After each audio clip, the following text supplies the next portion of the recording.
Welcome to the Endurance Balance. I'm Coach J.W. McKenna. Joining me are Coach Alicia Phillips and Coach Ann Sharkey. Together, we break down the 80-20 philosophy through the lens of real life.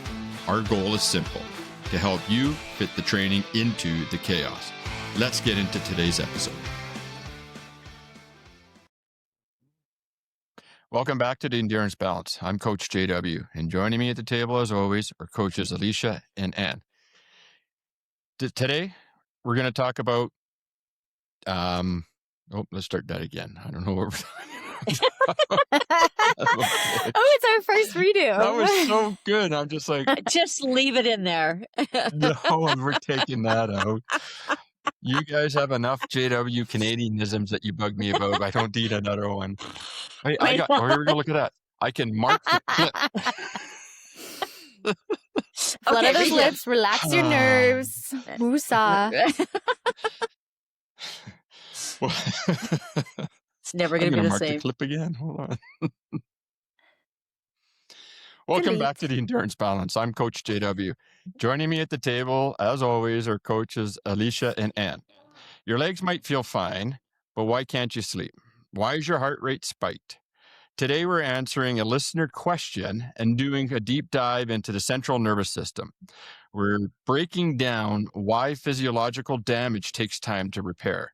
You know, how a fried CNS sabotages your future training and how to actively reset your body post-race. All right. Before we get into that, though, the training logs. So let's open them up and we'll start with Coach Ann. What do you got for us on the training side? I don't have a whole lot, to be honest with you. I have been back into strength training, couple days a week, like 3 days a week, just getting into a routine. I did help my daughter pack and move for a weekend, and she lived in a townhouse, so there were 2 flights of stairs, and my life anymore doesn't involve stairs anywhere. So I was up and down, moving boxes and things like that. So, well, I felt great, but my calves were screaming after like the second day. So there was a little bit of that, a little bit of recovery after moving.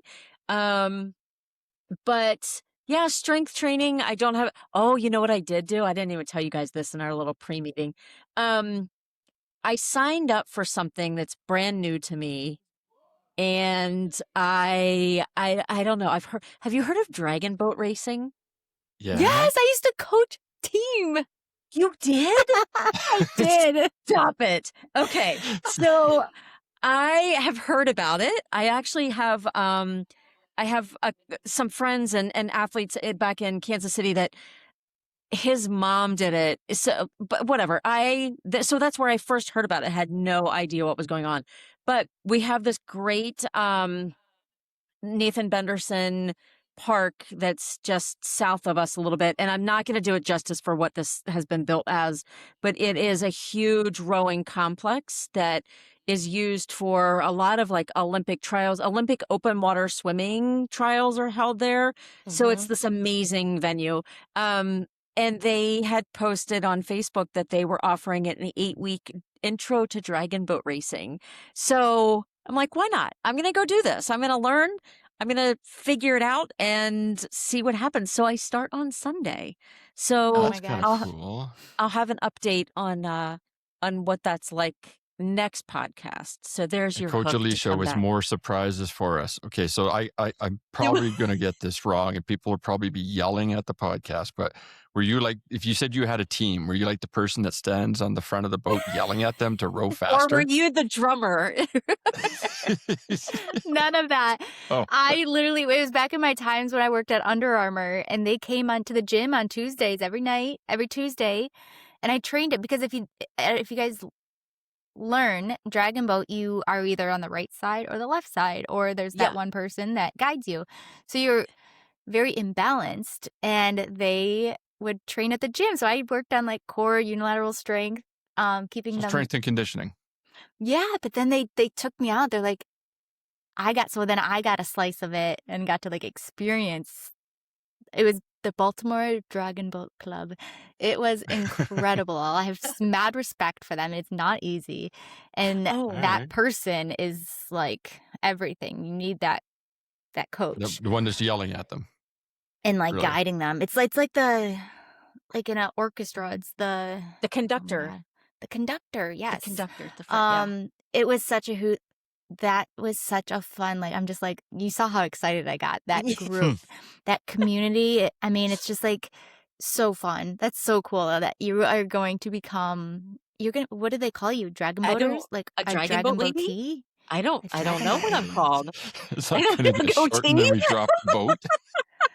Sorry. Dragon Can't lady. wait. You Oh my dragon God. lady. Okay. So I'm so excited for you. This is I am actually excited too. I was yeah. like, you know what? And rowing is so good for your Yeah. like cardio. It's such a good Yep. sport.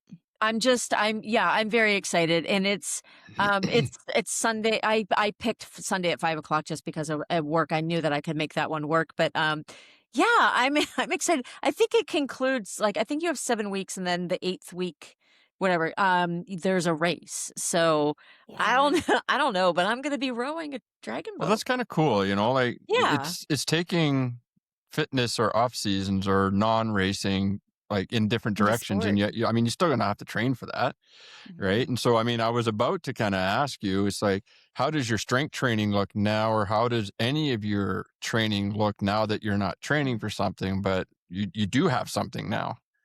Like you've kind of, I I do call it have filling the void, right? Like, Yeah, I do have something now. So I don't know what it's going to look like. Right now I've just been doing my basic, like, full body, upper body, and then legs, and like, so 3 days, and that's just how it's broken up. Nothing specific. I think I mentioned before, I do have some significant shoulder mhm. issues, and I'm worried now, like, do I pick the left side? It's the left shoulder. Maybe I need to pick the right side. So I don't know. I'll figure it out, and I'll see what it looks like on that after that first class on Sunday, So, I and mean, and then I'll put you on the spot for your strength training. So are you more hypertrophy? Are you power, strength, endurance? Like, what's your phase? So I guess some listeners may know that as, are you at like 90% one rep max? Or are you more around the 60, 70%? Like, how are you structuring those? I am very much just in back to it. So it's a very Okay. base phase. I've picked, honestly, I'm following the Peloton app that we talked about last time. And it's a 20-minute wait, but I'm going heavy. So I'm Okay. doing So you're in the much. hypertrophy. Yeah. So Yeah, I'm low definitely sets. lifting heavier. In fact, leg day this week, I almost made myself throw up because I was like, I hate leg day, and it was 20 minutes. I'm like, what just happened? Because I went heavier than I normally would, because I'm not running or anything right now. So Right. I felt like I could do that, and so I don't know. I had no problem lifting some boxes and carrying that stuff up and downstairs. So we'll see if I can row a boat. Any DOMs by chance? You're mentioning leg day. Did you have the DOMs or no? Yes, I did. I Now definitely did. follow that up with, did you foam roll after leg day? I did not that morning. The next day, I did a Next day, lot of but not right stretching. after the session? No, I didn't have time. Okay. Which I know I should, but yeah, well, we all know what we should do. right. Yeah. But it's interesting because that's kind of one of the first things I ask a lot of athletes. They say, "Oh yeah, you too hard at the gym. I had DOMs for like 3 days," and I'm like, "But did you see the final prescription I gave you?" And that was 5 minutes of foam rolling. Yep. Yeah, but I didn't have time. Or yeah, but I don't like foam rolling. And it's kind of like, but you like DOMs? Right? Like, and I'm not saying foam rolling will get rid of DOMs, but the foam rolling will definitely reduce your chance, right? And for those that are maybe kind of sitting there going, what is he talking about? The whole reason why I use foam rolling after heavy strength sessions or any strength sessions, long run, like anything, is to promote the blood flow, right? And so we want to, sorry. Shh, she won't see me. We want the whole length of the muscle. So we want from from the top to the bottom of the muscle, and nice and slow and easy. And what we're doing is we're just promoting blood flow. And then with that blood flow, we're bringing oxygen into the muscle. And then, of course, once we exchange the oxygen into the muscle, then we can take that lactate away. And I find, and the science is there to back it up, that if we can do that right after those sessions, your probability of DOMS, I believe, would be drastically reduced. So do your foam rolling, listeners. So if it's blood flow, could we also get that from sauna or hot tub, just heat? Yes, but that's going to be more full body, right? And so what I like about the foam rolling, because I have athletes that after some sessions, they like to go 10 minutes in a sauna. Right? Maybe we bring the foam roller into the sauna. Oh, there you go. I don't know. I mean, lacrosse ball, foam roller, maybe your little handheld massager, I suppose. I just feel that, yes, those are all going to be great things if they help you, but I still think if we can target it, and if you can target it in the sauna, I mean, yeah, for sure. Yeah, interesting. Okay. That's my training log. Just throwing Coach Ann under the bus a little bit, but she needs it. They were messing with me earlier on the mic, so. Coach Alicia, is everybody there? Go ahead, Alicia. Okay, we're having too much fun. Alicia. Okay, a little update. I got Who does the editing? I can just cut that right out. What's in I'm JW's officially class? training for this Hyrox. I got in. And I'm going to be, follow me on Instagram at Alicia's Fitness. Where I'm going to be, my goal is to just document my journey. So it's my first Hyrox. I'm doing the doubles with my sister the first week, and then the following week, because New York City's is 8 days long, I'm going to do it solo. So I feel like I'm going to get to kind of try it and then really go after it. And so, yeah, I'm started training, and I say start very humbly. I'm at very foundational.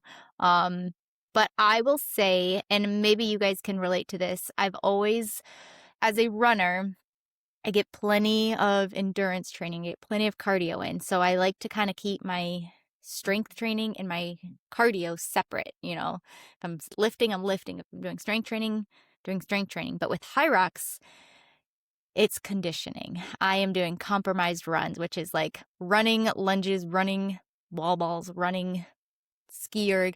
I mean, it is straight conditioning, and it's just hard, and it's something that you got to train for. And that's just it. This is the specificity that I'm aiming for. Now there will be a lot of zone 2 runs, let's just say recovery runs. Not really a ton of real speed training. That'll kind of come in the conditioning workouts. But yeah, so that's where we're looking at. So I'm getting started. Got about 3 months to go. So sorry, go ahead. I only know Hyrox from what I've seen, short little clips on Instagram. I've Googled it, I think, the last time that you had mentioned it.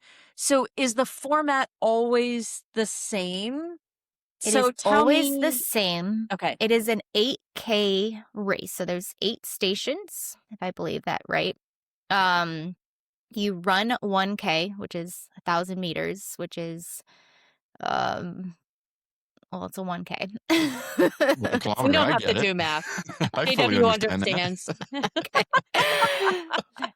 And then I'm sure I'm going to screw the stations up a little bit, but you row 1,000 meters, and then you run, and then you do lunges for a certain distance, and then you run. So it's lunges, 100 wall balls, burpee broad jumps, the ski erg for 1,000 meters, a sled push, a sled pull, and a farmer's carry. So that's just holding weighted kettlebells for a certain distance. And then in between each, you have to run. So with doubles, me and my sister and I, we will run together. We have to stay within a certain distance, I believe, with each other. And then the stations, we can split up. So I can do 500-meter row. She does 500-meter row. She could do 50 wall balls. I do 50. But you can break it up together. We got to get through the stations. So that's what I feel like you actually get recovery. In the solo, you're now just doing it all on your own. And then there's a pro division, which is the same but heavier weights. So it's the same run, but it's just heavier everything else. So is the farmer's carry, does it get scaled, or is it like everybody's carrying the same weight? Male and female. So males have a specific weight, females have but it doesn't matter about your age. It doesn't matter about how tall you are, how short you are. It's just men or women. So some strategy on the doubles too, right? Like you've got to come up with a little bit of a game plan and strategize. Yeah. And I still have my thoughts about it. Like I said, I'll share my whole experience on social media because it's two triathletes who created this race. So it's really fun to kind of look at the history of how this Hyrox even came about and its whole global sensation. I actually did the Hyrox certification, and it was a real eye opener having a global presence. I'll just say it, but as an American, I feel like all my certifications have come from American certifications, and I feel like I've been maybe spoiled, maybe selfish about it, but now I'm kind of seeing what are the Europeans doing? What are people in India doing, in China and Japan and Australia, kind of coming together for this? And the race doesn't change. It's the same simulation, which is, again, my other thoughts of, can I just do this in my home gym? Do I have to go somewhere to prove myself? But that's what we do for a sprint triathlon or a 5K race, right? Or a marathon. Anybody can run 26.2 miles. Why do we pay all this money and go and do it in a race? So here we go. Yeah. JW, how about you? Nothing outside of just foundational stuff and just, trying to do some self-care. I've got athletes that are kind of ramping up. I've got an athlete, so Dr. Ricky, he's running this Saturday for the Woodlands Marathon. Just a quick shout out for Dr. Ricky and his team. They had a family fun run on this past Saturday. And some of you may see the social post for that one. If you haven't, just go over and at Ready Endurance and check it out. But the boy that won it, Jack, won the 2K race. He did so with one kidney, and he's a kidney cancer survivor. Wow. And so he went in with a goal. His goal was to beat Dr. Ricky, and he just smashed that goal out of the park and beat everybody.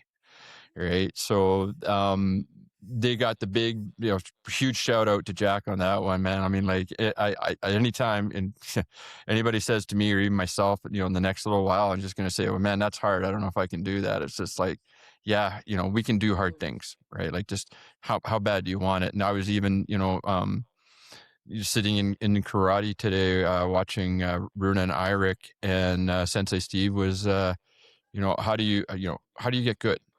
You have to put effort into it, right? You want results. Results come from effort. And so we just have to get that effort in there. And it really has to come down to, how bad do we want it, right? So I found that really, really cool. And again, huge shout out for them. But then we got, Dr. Ricky. He's, we're hoping, right? Not hoping. We've got the plan.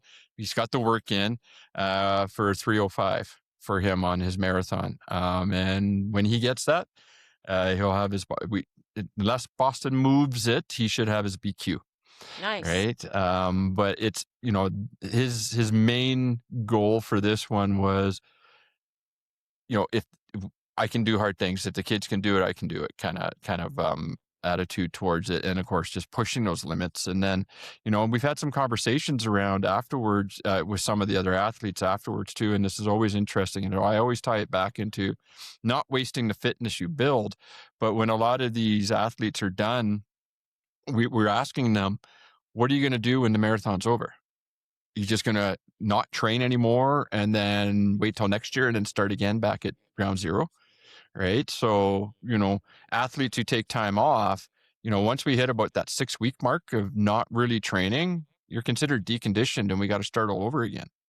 Right. And so we've talked about that. The weekend after, I have an athlete, I think, doing an Olympic triathlete, I believe is the distance that they'll be doing. So I'm just working with athletes. We're working through a lot of, I have a question. yeah. So you train most of your athletes for time, right? Or distance? Like, what do you mean? Like, do you set them go run a certain distance on their training plans, or When they're by training? time? So Dr. Ricky, he is power. Oh, that's right. Yeah. Okay. Jess is power. I have some athletes that are pace-based. But what's interesting is, and I just went through this with the race logistics, and for another athlete, was even though we've been training in power, race day we'll be using pace. Because pace is just far easier on race day to try to maintain than always be looking at your watch, let's say, for wattage and on your power. But do you have them run for, say, go out and run for 2 hours, or to go out and run? How do you train an athlete? To give you kind of like a peak week for Dr. Ricky, his foundation runs for 2 hours. And within that, zone 2. And in that zone 2, he has his wattage and he has his pace. Right. And then his long run, I believe his last long run a couple of weeks ago, I think it was 4 hours. Right. So how were you able to narrow down 305? That's where I'm 305? With the training peaks and with all the data that I'm getting, it doesn't just track his wattage. In the back, as you know, it'll also track his pace for that run. It'll track heart rate. And, if you're using a stride, you can even get even your cadence and everything else out of that. So while we're training him in wattage, I'm following the pace. And then so we can come down, and he did a half marathon a few weeks ago now. And that was kind of like the dry run to the one coming up on Saturday. And we went in again, we figured out the pace, and it was pretty much bang on, right? Like we wanted him in zone 2. We kept him in the zone 2, but just the pace that from all the numbers that we were able to grab out of that data, just from those other runs. And, and this is where I'll give all the coaches out there a plug.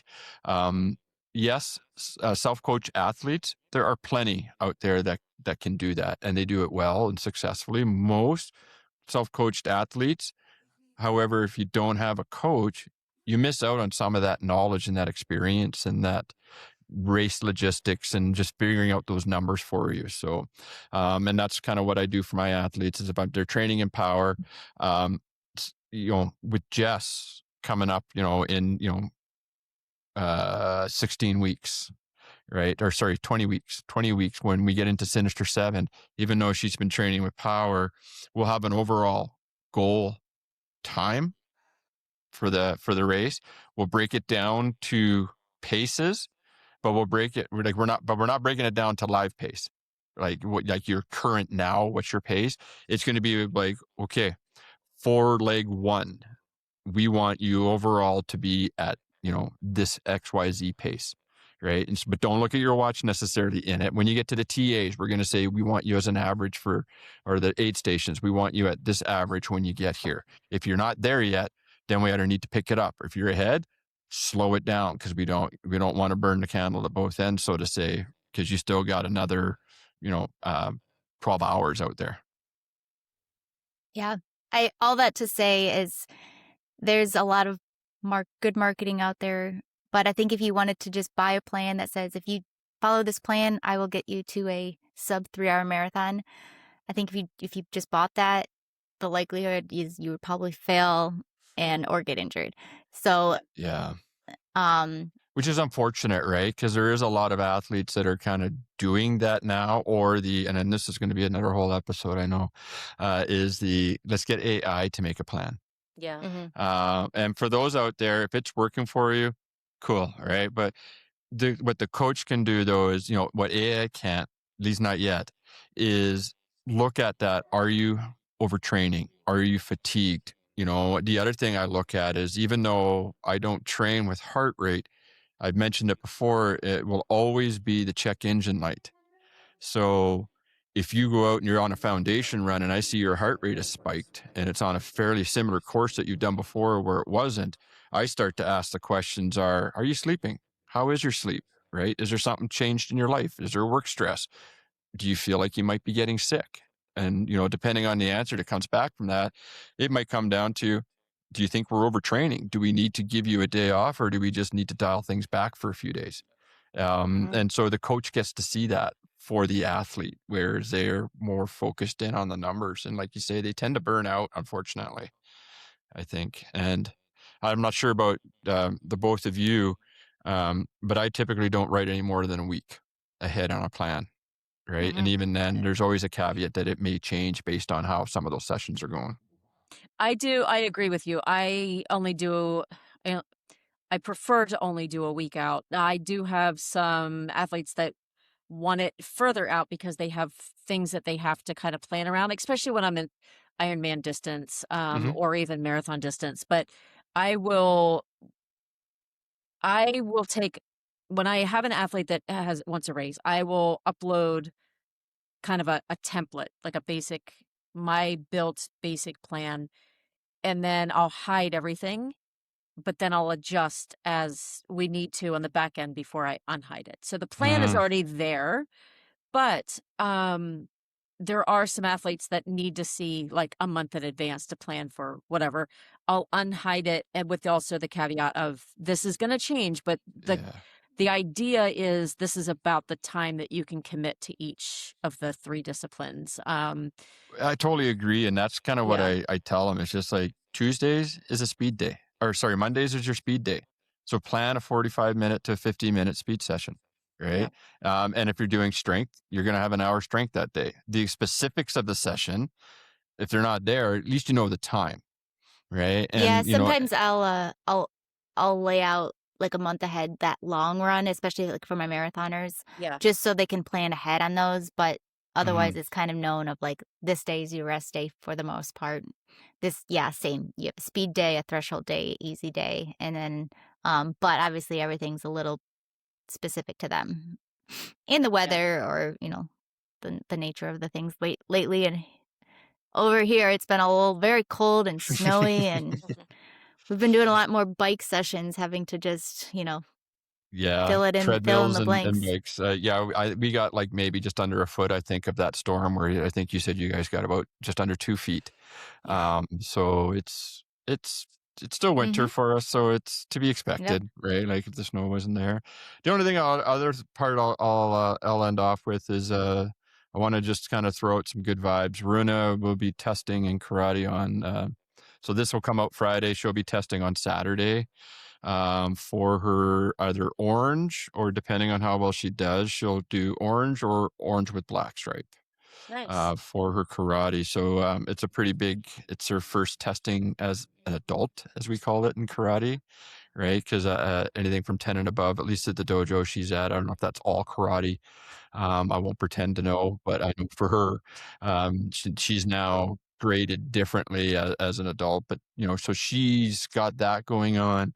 But it kind of ties back into all the training that we do, and we mentioned, if earlier on, is whether it's dragon boat racing or if it's Hyrox or if it's the karate, we fundamentally when we're training, I mean, you still have to practice, right? You still have to practice what you're doing. It needs to be pretty specific of what you're doing. And if you want the results, you got to put in the effort.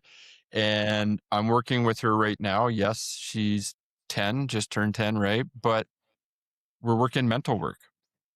Right. And so for her, it's the self-efficacy. What do I visualize? I'm going to be great at this. And she's doing the visualizations. And I think that helps athletes in any sport that you're doing. So, when you're training, think about those kinds of things. When you're into your taper weeks, that's a big part of what I do with my coaching, is making sure that they get all that. And so, just kind of tying off that, coach versus AI and everything else.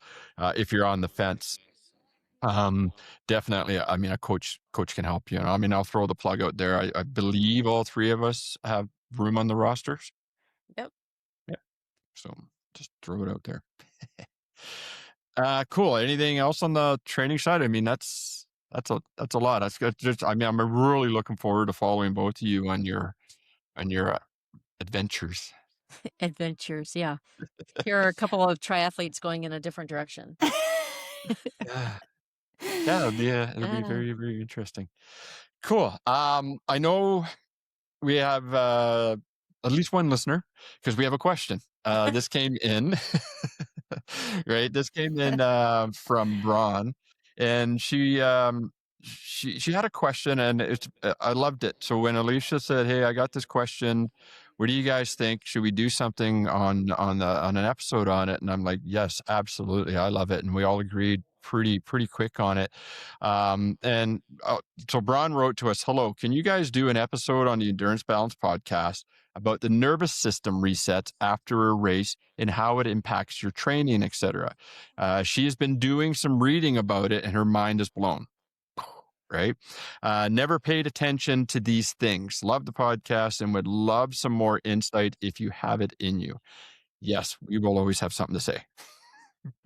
So, yes, there is so much that goes on after a race, during a race, after a race. Like we get so focused, and we were just talking about it for, the last 25 minutes about how do we prepare for these events? What's our logistics for race day, and, fueling and hydration and pace plans and everything else. But I think sometimes we lose sight of what's the, what's happening? What's the impact to the human body on that, right? And on the inside, on the physiological level, we're really doing damage on the inside.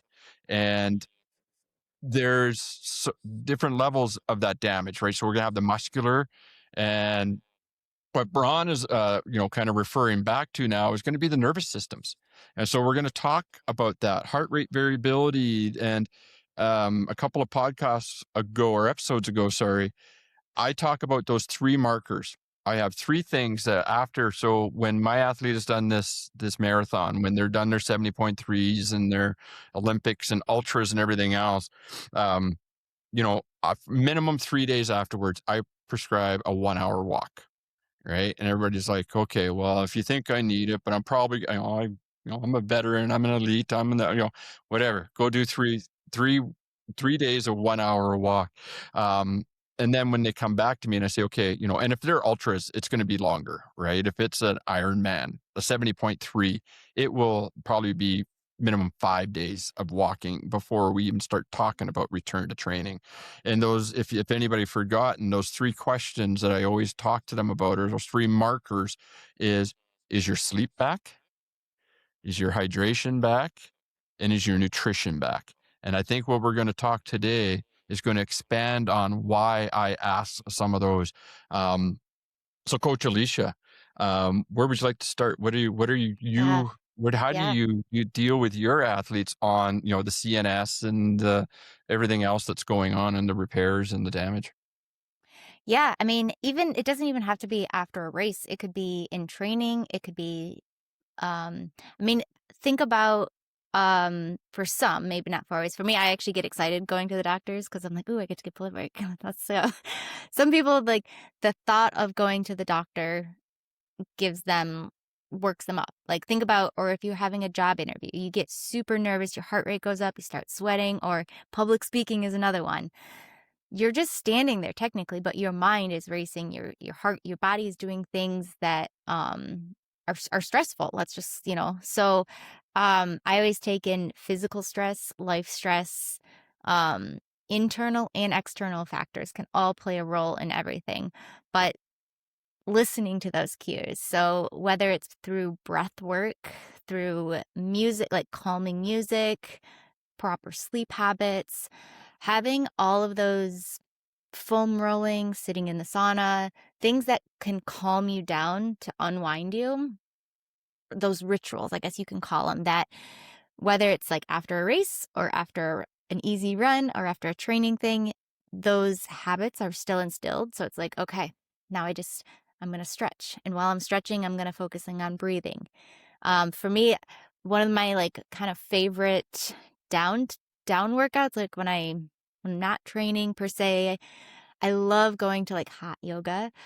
And when they go back to the breath, about just like you could be in a holding position and just breathing in through your nose and out through your nose, and how much just that in itself can reset you.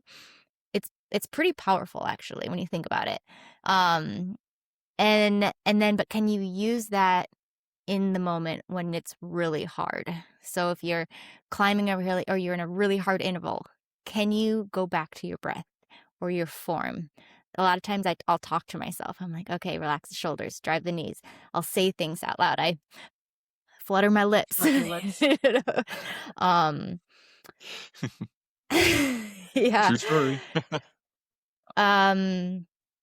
But let's try to like actually give Bron some take homes. So, Anne, do you have any? How about you? What would you say? What are your thoughts? And then JW will go back and actually give you some good. Yeah, I give got us some the geeky science stuff here for you. Oh yeah. Yeah. Massage. There's so many fun things to kind of really break into it. So I feel like Go ahead, Anne. I think there's, if I just look strictly at after a race, what is the impact of that event? It doesn't matter if it's a sprint, triathlon, a 5K, whatever. You've put your body under stress. Your body's gone under stress from all of the training. Stress is stress. That's one of my favorite sayings. Like, I don't care if it's training or life. Stress is stress. So, for me, I have seen, especially when I have my longer distance triathletes or marathon runners, 70.3 marathon, I see more of an increase of like that post race kind of depression. And I think it's actually, I think that I've heard several terms like the marathon blues or the post marathon blues. They're because we've created such a structured regimen and we've been told what to do for, I don't know, 18 weeks, whatever it looks like. And you've had a plan, you've had a goal, and then all of the sudden, like the biggest thing of an endurance event, Ironman, whatever the distance is getting there. Like that's the hard work. The race is the celebration. So now you've done all of the hard work. Your family has put up with you. You've put your body under this months and weeks of stress. And you've gotten through successfully and healthy. And then on the backside, you're like, okay, now what? Now what am I going to do? There's a little bit of relief that now you've got somewhat of maybe your life back. You can go out with your friends on Friday night because you don't have a Saturday morning workout. You can be back with at the kids' soccer games and watching.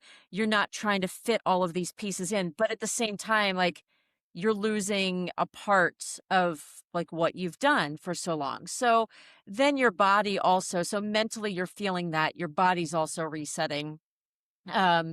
Your body's resetting in a way like now we've got increased inflammation, of course, from the stress. We've got to rebalance hormone levels. We've got to get the cortisol under control. We have to get all of those fun things back under control. Is there an easy way to do it? Not.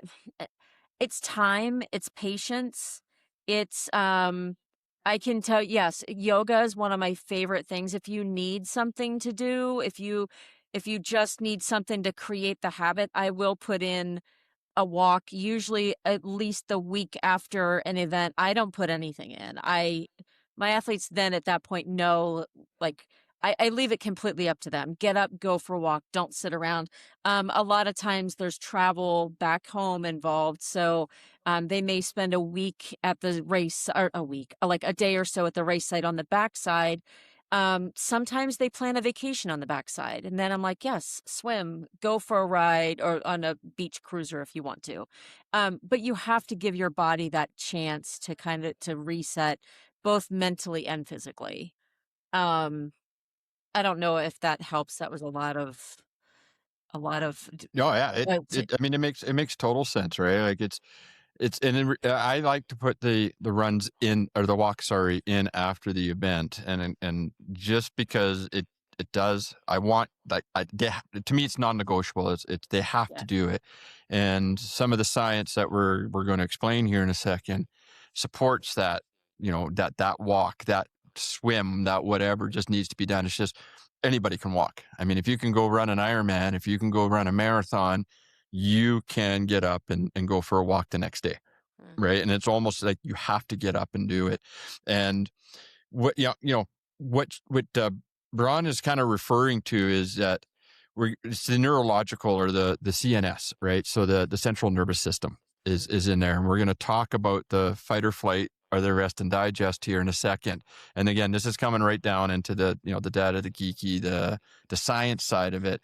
But what we tend to focus on most is the peripheral side of the event and the damage that's happening. So the muscle, is the muscles repaired? Can I walk upstairs again? Right. We've seen all the social media posts where, can't get out of the car, just ran a marathon. Right. I can't walk up the front steps. I just ran a marathon. Use the handicap stall. What's that? Use the handicap stall in the bathroom. Yes.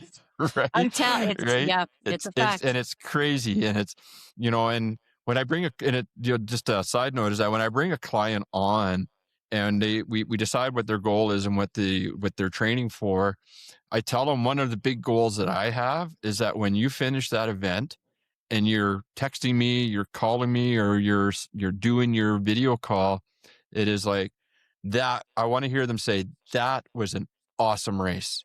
That was one of my best races. That was so cool. Like whatever it is, that so positive when they're done, as opposed to what I hear a lot of, and I hear this actually a lot in the ultra like last few years. Didn't hear so much last year, but there was a couple of years there where I was hearing a lot of just like, "Wow, that sucked. Oh, I barely survived that." And it's not just an ultra, but I just tend to hear it more there because I was kind of more around it more. And to me, it's just like, no, that's not what the whole training should be about. Like, it shouldn't be that I survived that. That sucked. I never want to do that again. But 2 days later, I'm signing up again. I'm in race roster doing whatever.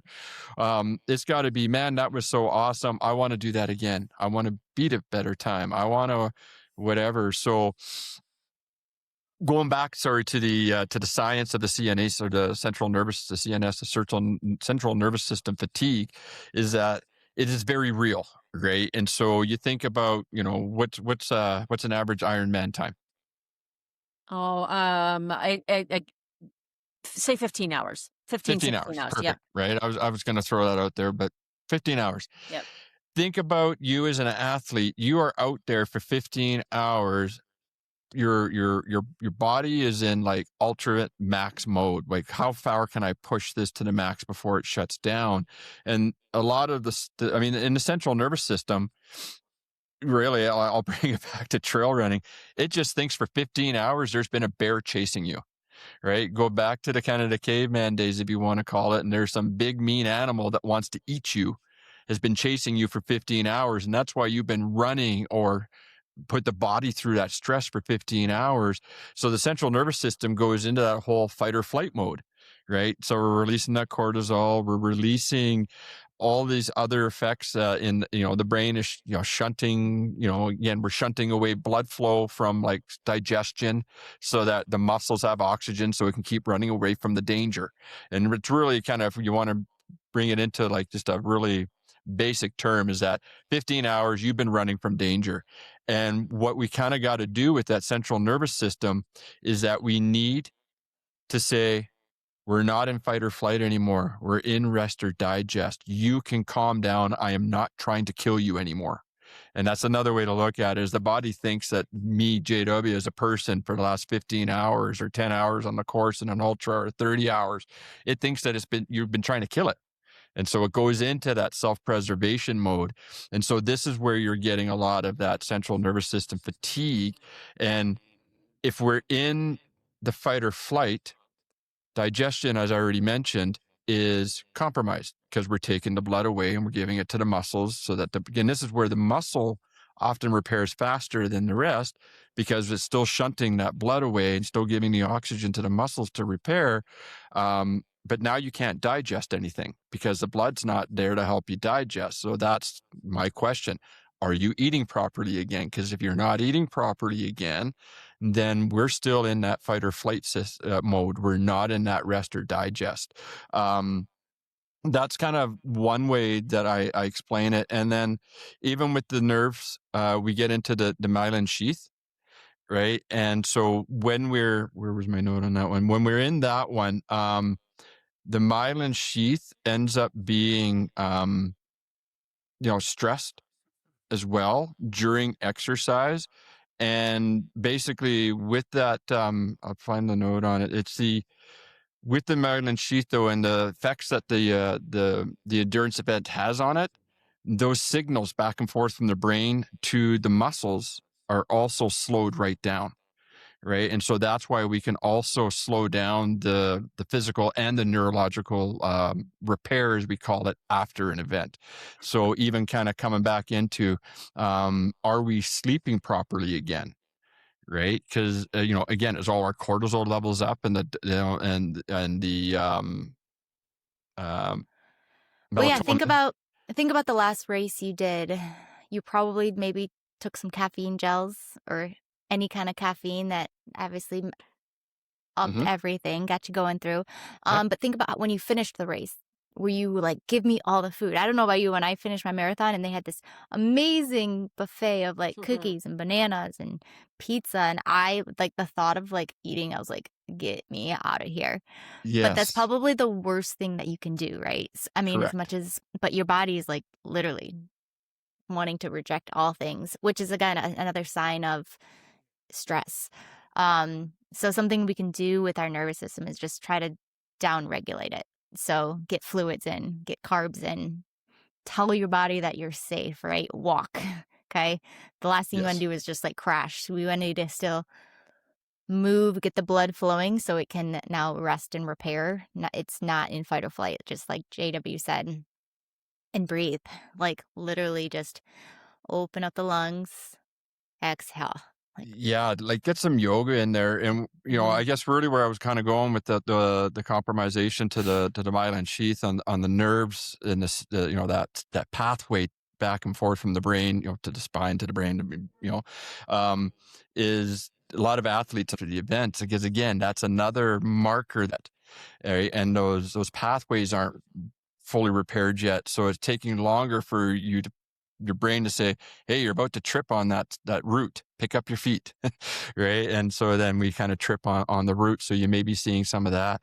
But, like you're saying, I mean, like meditation, yoga, it's just trying to breath work, just sitting there and just doing some breath work. Most of the Garmin Forerunners, I think, have some built-in apps now with the watches, if you've got a newer one, that will do that. But really what it is by doing, as Coach Ann and Alicia are saying, is when we're doing these things, we're telling, okay, we, parasympathetic, we can go back into the rest and digest. So here's why: I'm going for a nice walk. I'm not running from that bear again. We're going nice and slow. And we're just trying to tell really that nervous system that the threat is gone. And so I think you can speed that up, but some of it just takes time to do it. What is it? The things that I was reading. So on average, for you to bring your CNS, easy for me to say, the CNS, the central nervous system fatigue, because that's what it is that fatigue, that the system firing like that for so long on a marathon can be anywhere from 10 to 14 days. Right. Now you can probably, again, depends. There'll always be the caveat. It depends on the athlete. Some may Mhm. go sooner, some may go faster, but it's also going to, I'll bring it back to sleep. My other question: are you sleeping properly? Yeah, no, I'm not falling asleep till 1 o'clock in the morning and I'm up at 8. You're missing that free fitness window, right? That 8 to 2. So you're missing that growth hormone that's going to help repair all of this. And you're not kind of sleeping properly. So again, the systems will take longer to clear. And on a 100-miler, it could be up to 30 days, depending on the effort and the type of event that you're doing. Right. And so, I mean, we could probably go forever on some of the science, but Bron, I hope this kind of throws a little bit more at you, that there is a lot on the nervous system. There's a lot of tax that goes on it. Alicia, you were mentioning the caffeine. We're pumping that all up. The cortisol is another one that we got to try to. Okay, yeah, the cortisol. What does that do? It amps us up. It makes us angry. It makes us go. We're releasing epinephrine so that we can self keep ourselves alive. Words are so hard today. They are. They are. It So must be I the whole will, mic not working thing. right. I will also throw this out there too. So as we get older and somebody who is very quickly approaching 56, cortisol and not sleeping well have that's an everyday occurrence, race or not. Like Mhm. at this point in life, menopausal, postmenopausal, whatever, like nobody at this age is sleeping well, and we're all in this high cortisol like stress area. So that also throws a different layer into the central nervous system, the recovery after a race, what that feels like, what that looks like. So, um, even though those are still parameters that we can look at, my athletes in particular, I can't base it just solely off of that. So that's where I need an athlete to really dig deep and be honest with me on how they're Yes. feeling, right? Like I can look at all the data in the world, but the reality is 99% of my athletes are not local. I don't see them every day. I have in the past. They were athletes that I was coaching in person. So I know them better, but if I pick up a brand new athlete, which I have, and I don't have that face-to-face interaction with them, I have to really rely on what they're telling me, and they've Mhm. got to be honest with me. So that Absolutely. little RPE or that little happy face at the bottom of Training Peaks is amazing, but also like be honest with that frowny face. And it's Yeah. okay. It's absolutely okay to have a frowny face. I don't want to see middle of the road smiley face every day, because that's not reality either. No. If I consistently see that, there's also something else going on, and I will like, no, that's not true. So that being said, that it's not, it's very individualized. It's very age matters, unfortunately. And yeah, it's different for every athlete. So Bron, is this was an excellent question, and I'm glad that we got a chance to chat about this. And you can read all of the science and the neurological, the rebuilding of the pathway, and all of that is standard. Like your body's going to do, I don't know what's happening. Your body is going to, those things are pretty basic, but it goes so much deeper than that. So you can read so much, but really it comes back to you personally and how you're feeling and how your own body adapts to stress. Yeah, we gotta have the athletes dial it back. You as the athlete have to dial it back. And absolutely, I 1,000% agree, Coach Ann, is that they have to be honest. And I do actually say this, and this is not that I don't believe you, but I'm going to say it anyways, is that when I ask you these 3 questions, you have to be honest with me, because this is really your longevity in sport that's really on the line, how you answer this and how quickly we come back. Just a couple other things that, because it'll tie into the homework that we're going to assign our listeners, is another way that we can kind of come back. And I wanted to also, don't let me forget, is I want to touch on the eating a little bit more when you mentioned about, the after race day and stuff, or after the race.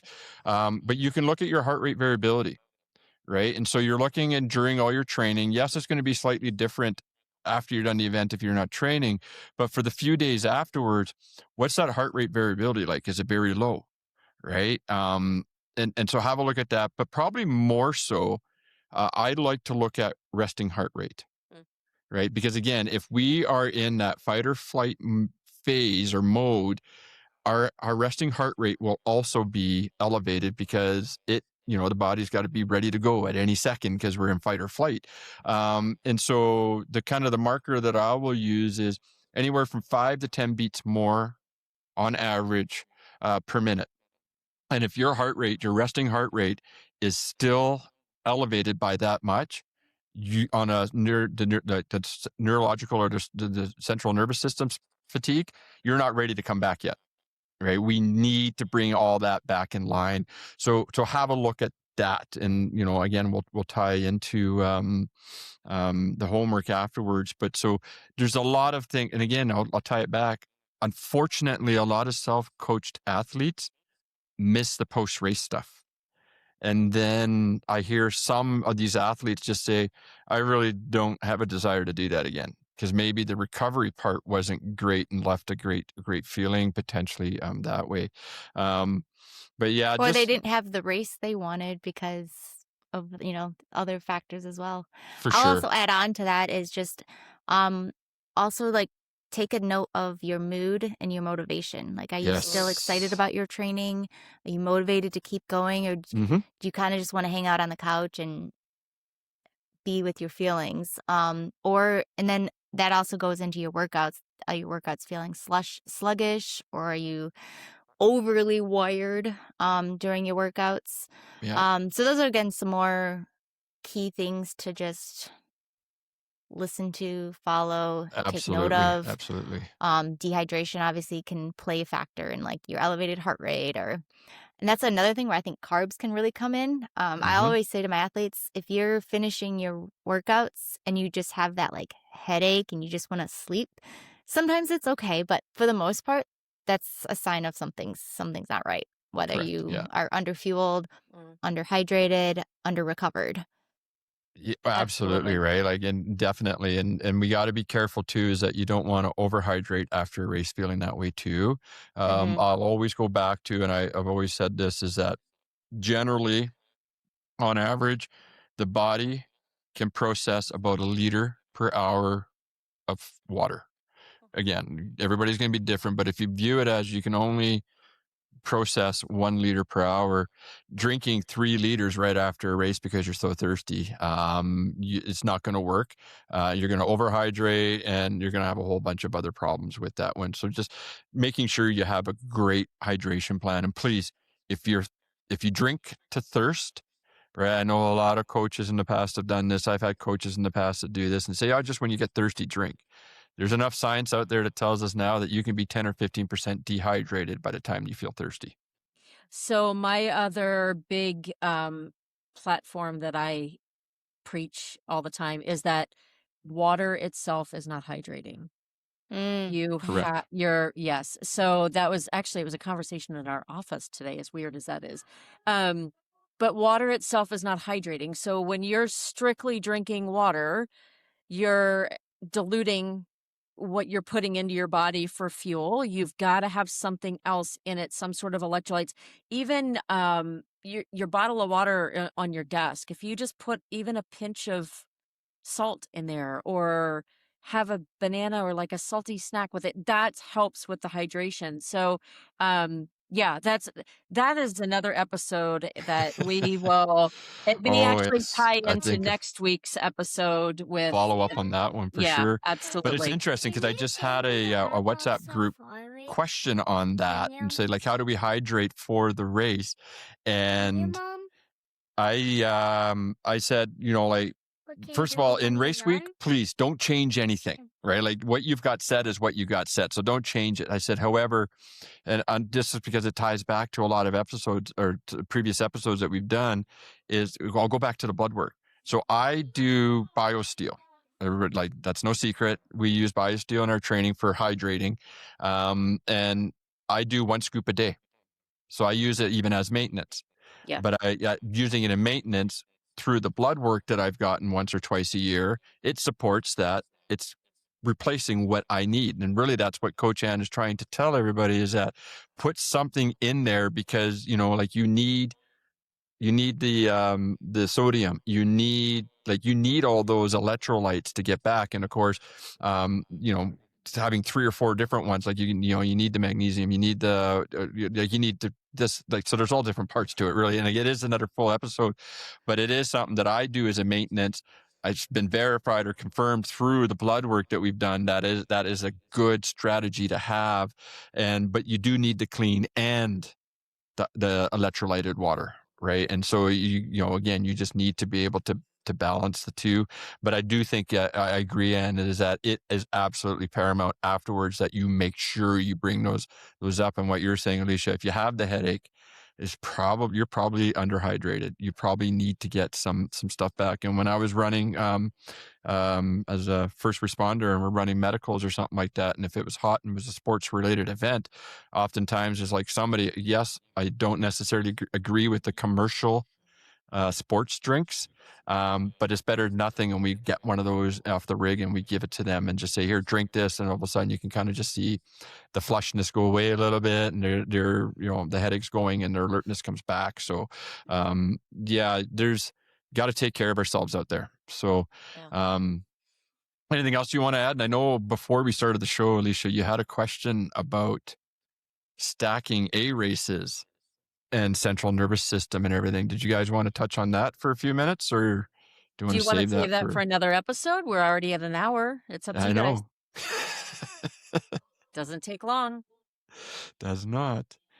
I think we could probably save that for maybe a follow-up, like you say, if we get into what you should be doing for electrolytes and stuff like that.